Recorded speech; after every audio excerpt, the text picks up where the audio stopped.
Well, yeah, look, it's wonderful to be here at AIM. It's a very successful conference.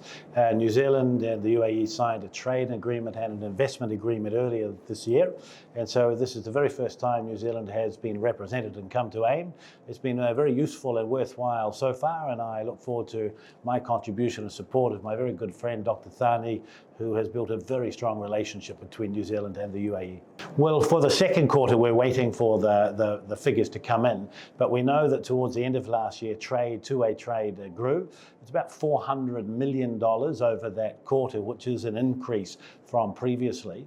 And there's some very important areas that it's growing. Certainly the goods trade is growing, but in services, we've seen a 60% increase in services, predominantly exports from New Zealand to the UAE. But it just goes to show that when two governments who are like-minded talk about negotiating a high-quality agreement that gives certainty to the business community in both directions, they form relationships and they grow trade. And that's not only very good, good for the government statistics, it's excellent for the businesses. There's about $200 million or a little bit more of investment from the UAE to New Zealand, but with the signing of the investment agreement, it opens the door for much more to come. The New Zealand government held an investment summit a short while ago, and representatives from the UAE government travelled to New Zealand. I know they saw great opportunity there for more investment. Indeed, after our visit here with my Prime Minister, when he met His Royal Highness, the leader of the UAE, they discussed an opportunity to do more business together.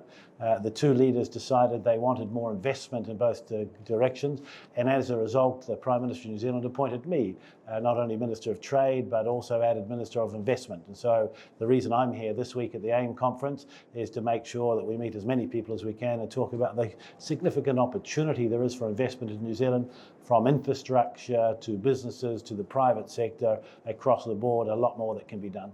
$200 million in total investment, so that's the investment of foreign direct investment from the UAE into New Zealand. It's in a range of things from businesses to food production, buildings and things like that. But we know there's a lot more that can be done. As an example, around infrastructure, we have a government has set out a plan to build many more and many new roads. And we know that there are companies and wealth funds here in the UAE that would be very good partners for us to not only do the building, but to help us run and manage them. Well, that is starting. It's very, very new. But in total, there's about 20 New Zealand businesses that have a presence here in the UAE. And there are as many UAE businesses that come to New Zealand quite frequently. We're talking to a number about attracting them to New Zealand, perhaps setting up an office there, both for investment, but also, for businesses, for trade. And we've found a lot of interest already. Of course, it's underpinned by the SEPA and the investment agreement that's been signed. It gives certainty to businesses on both sides, and certainly to the UAE wealth funds. I mean, as an example, we have a double tax agreement with the UAE already, and sovereign wealth funds get special treatment from a tax point of view when they invest in New Zealand compared to others from around the world. And so that's something we're talking a little bit more about. But because our two leaders, their excellencies, directed us to find ways to invest more and trade more, this is just the start of what will be a mutually beneficial and growing relationship. Well, look, there's many things, from traditional oil and gas exploration to the new areas of the production of sustainable energy. We have very high levels of renewable energy in New Zealand, but a great need for more, from wind and solar to geothermal. We're starting to look and have, from around the world, America and elsewhere, people come and look at data centers in New Zealand, because for parts of the country, it is cool all year round, so it's easier to have them there. But we also have many other areas, from investment in processing and manufacturing to the growing of trees to artificial intelligence, some pharmaceuticals. It's very, very broad.